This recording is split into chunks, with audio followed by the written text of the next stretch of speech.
given a second opportunity to revise and extend his original, ignominious response to the deadly, racist violence in Charlottesville last weekend, President Donald Trump instead descended to the lowest point of his squalid presidency.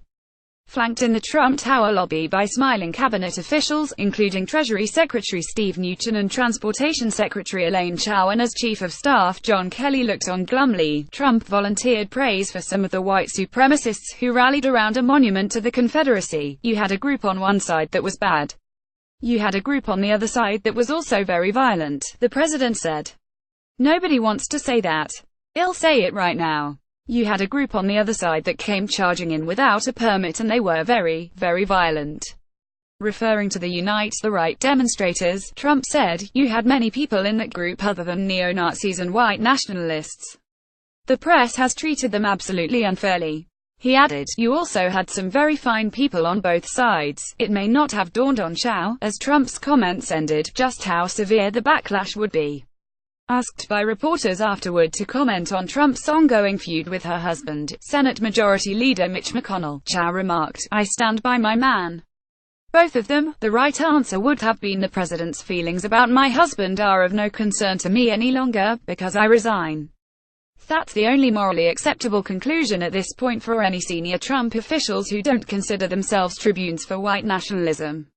The related issue of the GOP Congress complicity in Trump's wide-ranging misconduct is an important one, but it is inherently more complex than the question of continued service in the executive branch, as are most legislative decisions, dependent almost by definition on larger-scale collective action. These collective action problems can be hard to resolve, but nearly every solution arises from cues members of Congress take from influential figures outside of their branch of government. There is a small but powerful cohort of presidential advisors and cabinet members who will happily leak to the press that they continue to serve to protect the country from Trump's unfitness for office. They want to be seen, in Axios words, as the committee to save America. They will only live up to the image they're trying to project by resigning immediately. It would be unprecedented for a U.S. president to be forsaken by his cabinet, but Trump's own conduct makes it necessary. The proper consideration here isn't how frequently senior officials resign for reasons of conscience. It's exceedingly rare, but what kinds of moral and ethical breaches have driven officials to resign in the past? Secretary of State William Jennings Bryan resigned in 1915 because he believed President Woodrow Wilson's response to the sinking of the British ocean liner Lusitania by a German submarine was too belligerent.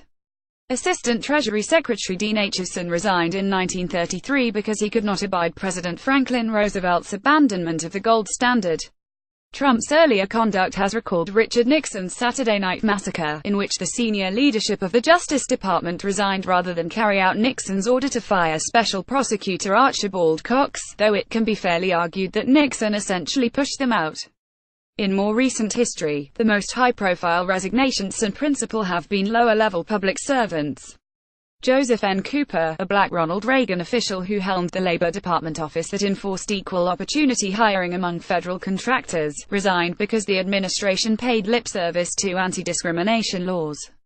Bill Clinton lost 2 officials, White House advisor Mary Jo Bain and Department of Health and Human Services advisor Peter Edelman, who resigned in protest of the 1996 welfare reform law. George W. Bush almost presided unwittingly over the collapse of his own Justice Department when his senior aide tried to subvert the DOJ leadership's conclusion that a post-9/11 warrantless spying program had been implemented unconstitutionally. But his late intervention forestalled such a fiasco. These were extraordinary moments, but there was at least some moral gray area within the four corners of each underlying dispute, some substantive decision at hand that people of good faith could decide to live with or not. There is no moral gray area in Trump's racism, let alone in his wielding of the power of the presidency to give succor to neo-Nazis. Trump has done his aides a favor in stripping all ambiguity from the dilemma of serving under him. He has not issued a controversial order and asked ideologically rigid people to follow it. He has instead confronted them with the question of whether a racist president who vouchsafes neo-Nazi violence deserves to be propped up by government executives of good conscience.